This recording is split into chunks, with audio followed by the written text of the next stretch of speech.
Hello students. Last video में बेटा हम लोगों ने एक्सक्रीशन किया था और हमने एनिमल्स के एक्सक्रीशन की बात करी थी। ओमोनोटोलिक, यूरियोटोलिक एंड यूरिकोटोलिक की हमने बात करी थी। अब हम इस चैप्टर का लास्ट टॉपिक कर रहे हैं एक्सक्रीशन इन प्लांट्स, कि प्लांट्स के अंदर एक्सक्रीशन कैसे होती है।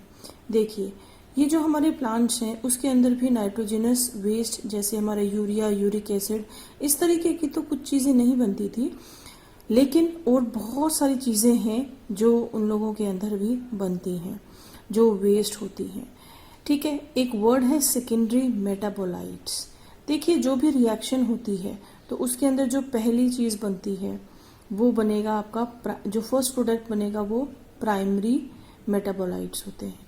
अब कई बार ये प्राइमरी मेटाबोलाइट्स जो होते हैं ये यूज अप होने के बावजूद भी कुछ बच जाते हैं। वो जो बचे हुए प्राइमरी मेटाबोलाइट्स हैं वो आपस में भी रिएक्शन कर लेते हैं और रिएक्शन करने के बाद जो नया प्रोडक्ट बनेगा उसको हम सेकेंडरी मेटाबोलाइट कहते हैं।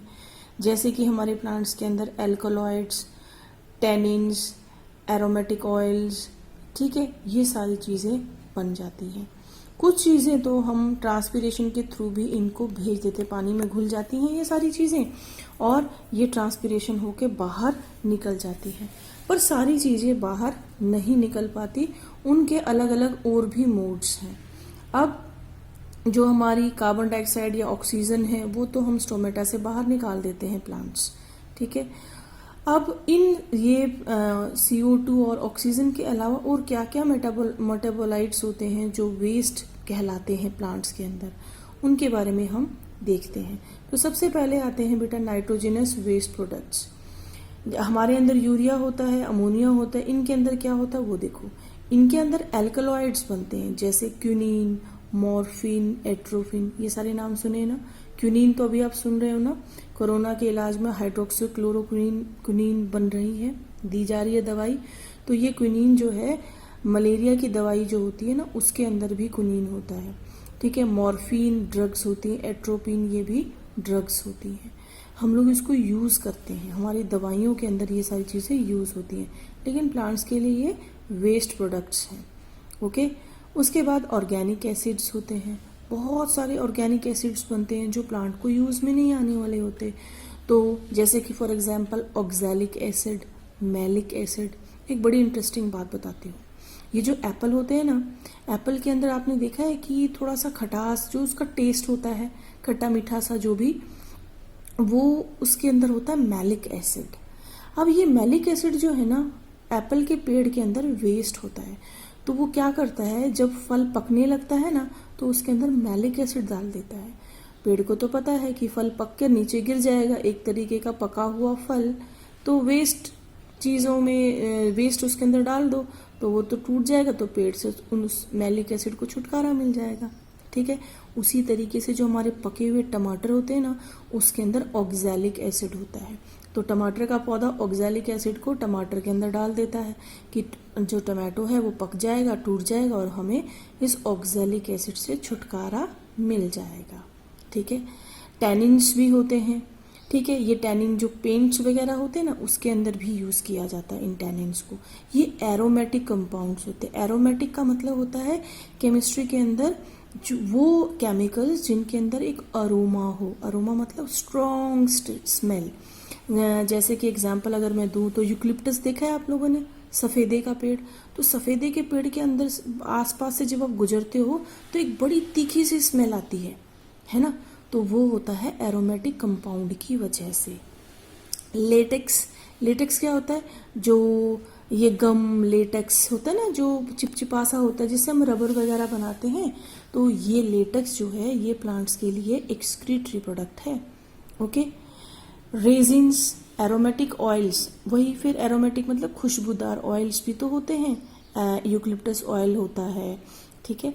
तो ये एरोमेटिक ऑयल्स की ऑक्सीडेशन हो जाती है और रेजिन्स बना देते हैं। ज़्यादा डिटेल में जाने की तकलीफ मत उठाओ कि ऑक्सीडेशन क्या होता है, ठीक है। बस एक सिंपल आपको वर्ड पता होना चाहिए, रेजिन्स, लेटेक्स, टैनिन्स, ये सारे के सारे। उसके बाद गम्स।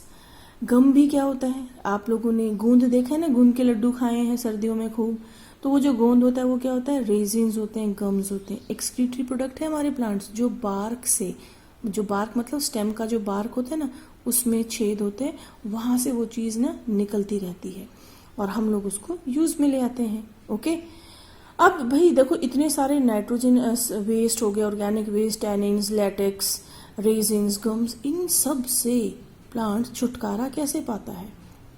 ठीक है, उनको बाहर कैसे निकालता है?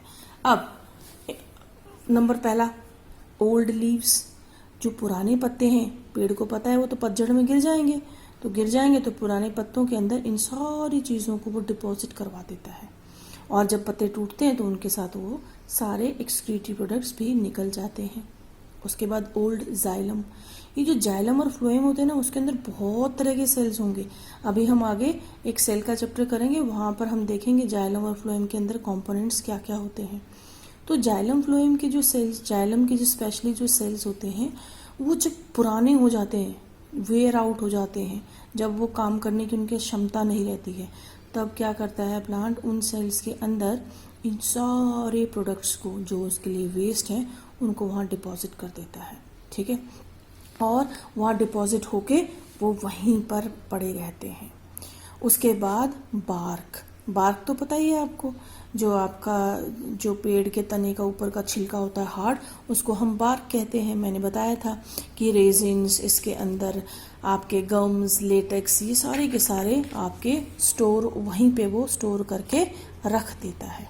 ठीक है स्टूडेंट्स, अब हम नेक्स्ट करते हैं कि नेक्स्ट जो तरीका है वो क्या होता है। अब आपने नेक्स्ट जो तरीका है भाई, वो तरीका है हमारा सेंट्रल वैक्यूल।